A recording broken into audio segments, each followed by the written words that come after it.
Hey guys, how's it going? Alright, doing a quick video on these bloody valve extenders again. That last video that I did on them, everybody, not everybody, but I got a lot of comments and got set straight. Thank you very much for the guys that bloody set me straight on that.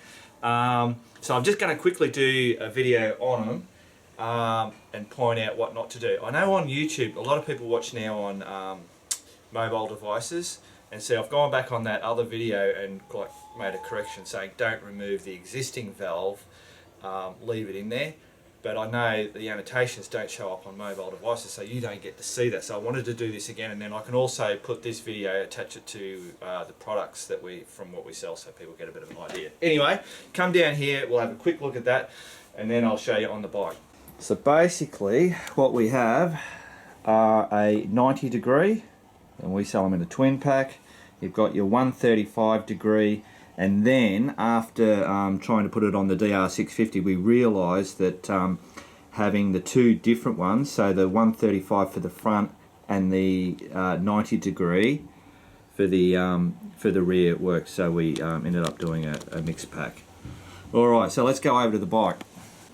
Actually, before we just go and do that, I'll just show you that obviously on Max, which is a DR650, you can see on there we've got the front, and then on the back we've got the 90 degree. Now we're also running them on the postie bikes. So on the postie bikes we have the 135 on the front. Now on Nays we've actually got the 190. I don't know why we did that, but anyway, it's running that. And on the rear, somewhere in here, where the hell is it? Oh no, look, on this one, her rear tire's been going down, so we've taken it off just to see if it's the valve extender causing the problem, but it hasn't, because it's already started to leak air. So we've obviously got a small puncture on Nay's bike. And Charlie, no problem at all. On there, he's got a 135 degree on the back. Cool, and then Harry's already got them by default, the Boulevard. And on Nay's Intruder, we've got the 90 on the back and a 90 on the front, as you can see there.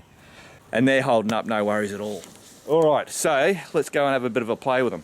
So I suppose the number one reason for having one of these on here is obviously when you want to pump up your tyre, and on the DR650 the rear is the worst.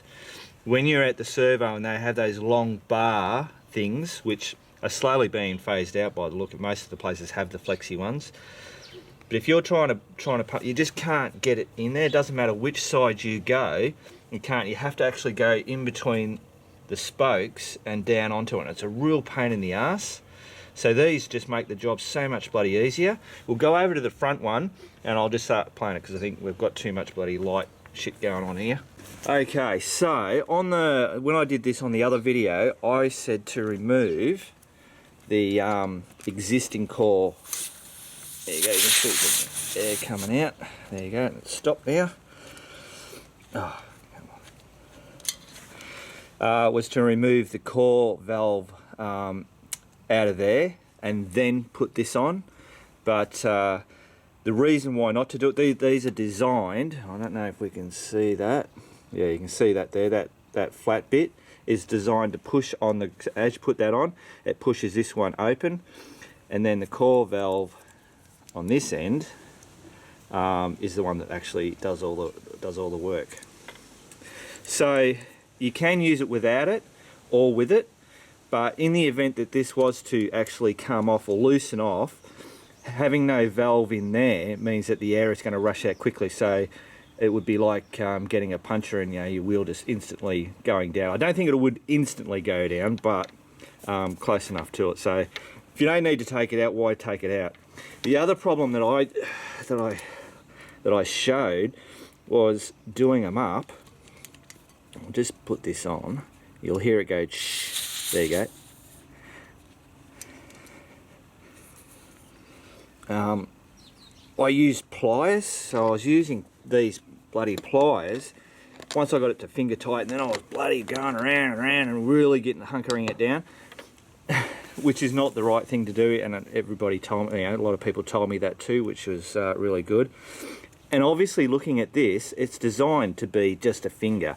I mean, if you had to wrench that down, this would have been a bloody nut. So I'm an idiot, as you guys know. So basically that's it, that's finger tight there.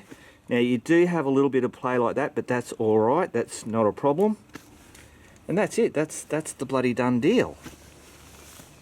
Doesn't get anybody simpler. Now I want to show you what happens when you use the pliers to really tighten this down, and what happens and why it fails from doing that. Now obviously it doesn't always fail, because I actually had it on the postie like that, and it's been fine. I've now since changed it. That's the little O-ring there that sits in the bottom of that. Now as you can see, that's been all torn up, and that's when we found that we were getting the leak, and that was purely because I was using that and not these. So there was a lot of comments in regards to that, so about the whole but just finger tighten them, leave the existing valve in that they should have been designed for it, which these are designed for leaving that existing valve in there.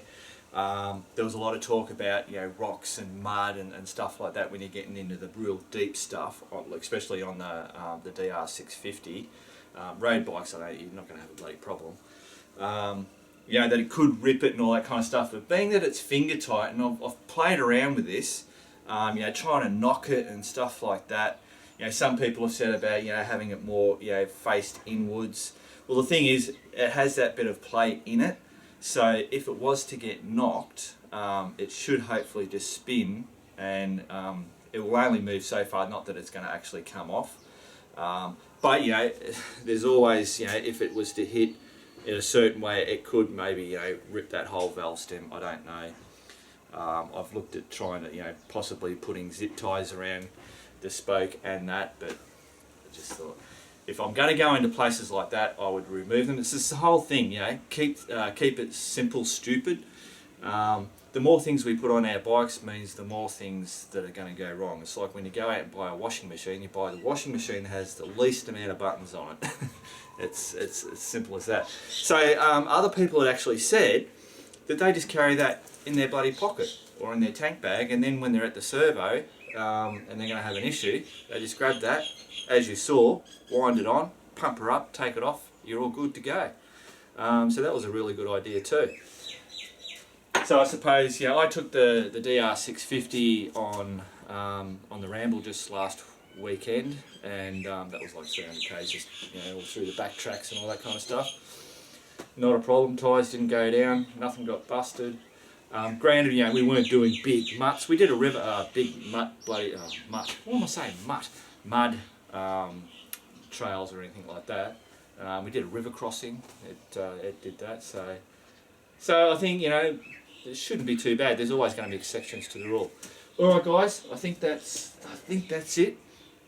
So I've got to remember now, because I didn't realise so many people are viewing, even though I was viewing stuff on bloody on my phone.